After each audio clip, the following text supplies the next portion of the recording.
So you're probably watching this video because you want to become a voice actor and you want to know how to become a voice actor. There are what I call the four pillars of your voiceover business that you have to have put together and be solid to be able to have any chance of being effective as a voice actor. Notice I don't say successful. Notice I don't say rich or famous. I say effective. You want to learn to be effective as a voice actor. The first pillar is training. You need quality voiceover 101 training. We're talking about understanding the industry, microphone technique, breath control, script interpretation, that sort of thing. On top of that level of training is also genre training, because there's acting, but then there's acting for film. There's acting on stage. When there's acting on stage, there's acting for Shakespeare. Then there's acting for Moliere. There's acting for Pinter. There's acting for Sam Shepard. All these different styles. Genre and voiceover is no different. Commercials versus audiobooks versus e-learning versus anime and video games. There are different muscles that you need to flex to achieve a desired performance effect. Once you get your VO 101 training and your genre training, then it's time to produce genre demos. Generally, you should produce one voiceover demo for every genre of voiceover you want to be proficient in. However, I strongly recommend you start with one.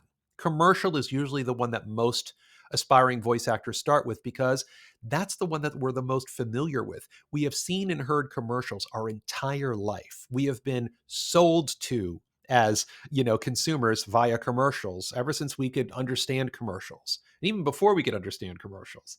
So that's usually the one that most people start off in. Also, if you can tell a good story in 15 seconds, maybe you've got a chance of telling a good story in 5 minutes or 30 minutes or 13 hours. Demo.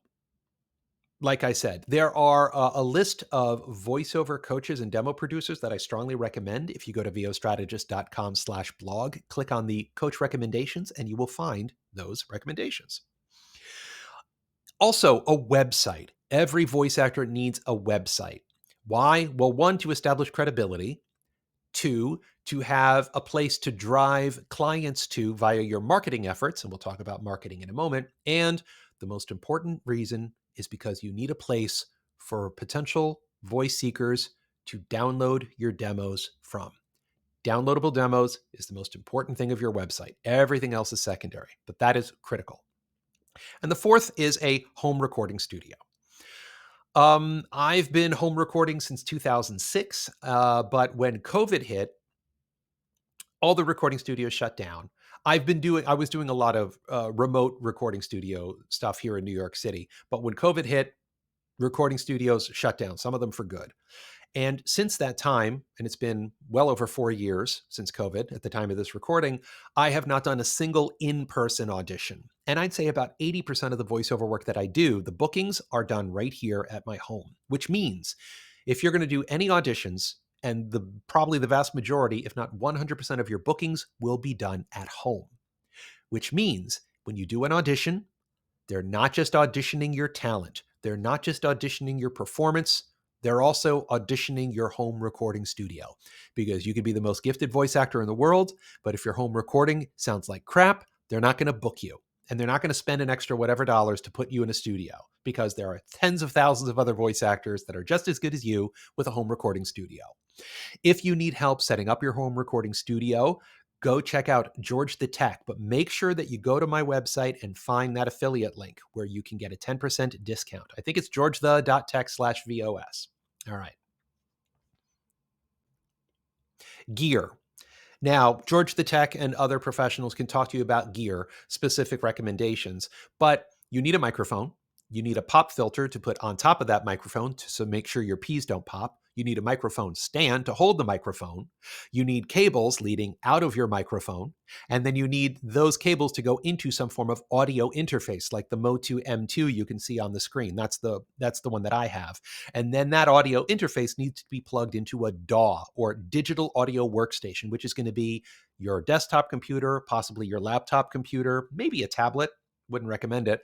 And that would be some form of software that you can record and edit and save your audio files. I use Adobe Audition Creative Cloud 2024, but there's other great ones out there. I do have a gear recommendation page at vostrategist.com.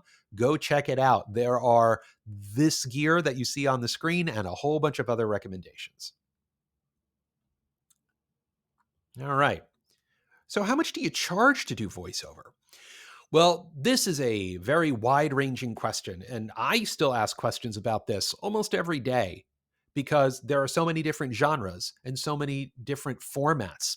So, just for brevity's sake, to give you a basic understanding, one thing you want to understand is session fees versus usage fees. A session fee is how much you get paid to record the audio, a usage fee is how much you get paid to license the audio. So, for example, if you do a commercial, they will pay you X amount of money to record it. And then, based on whether it's going to go on TV or radio or digital or streaming, how long they're going to use it for, and what markets they're going to use it in, that will influence the usage fee.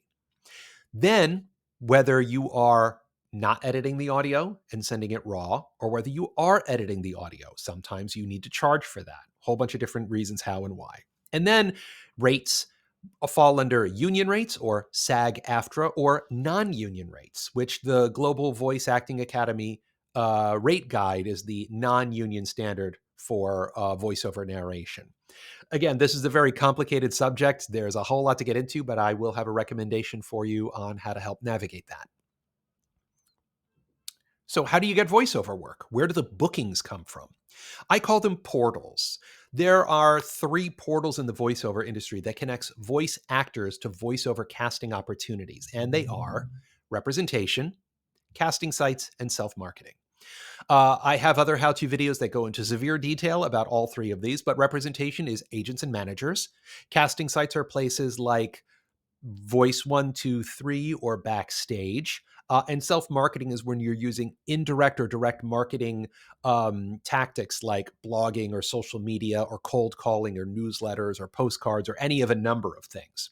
So what you want to do, and this will just go right into the next slide, to help you define success as a voice actor for you is figure out the genres of voiceover that you want to do and reconcile that with the portals that you need to access. So, for example, if you want to be a top tier anime or video game voice actor, then representation, agents and managers are the ones that have the big casting opportunities.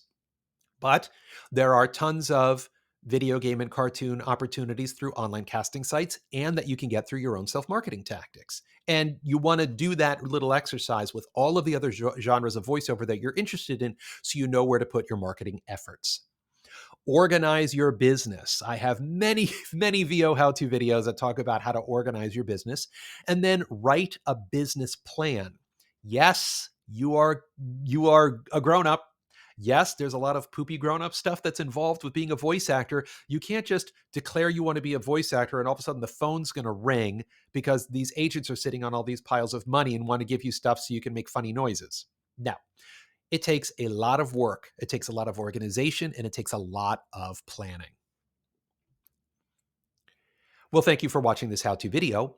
Now, these are some recommendations I have here. So for example, if you want to learn more about genres of voiceover, I recommend you stream my voiceover genre exploration how-to video.